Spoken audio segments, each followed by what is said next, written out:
Hi, welcome to my channel Rock Services.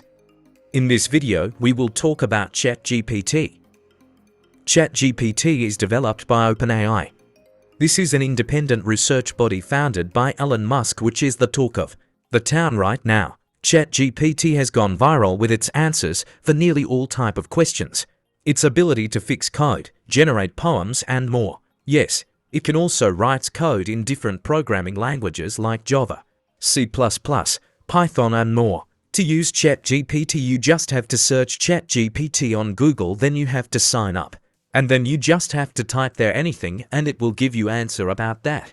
I have placed the link in description. You can also click on it and try ChatGPT. But there are also some limitations in ChatGPT, like it was developed in 2021, so it cannot give you the information about latest events and news. But this is a great masterpiece of artificial intelligence and machine learning. The thing that makes ChatGPT unique from other chatbots is that it can admit its mistakes, it can answer your follow-up questions, reject all sort of inappropriate requests, and even challenge incorrect premises. So do you think ChatGPT can replace Google and even humans in long term? Let us know in the comments section below. Like this video if you found it interesting. And subscribe to our channel for more tech-related videos, and also share this video with your friends to let them know about ChatGPT.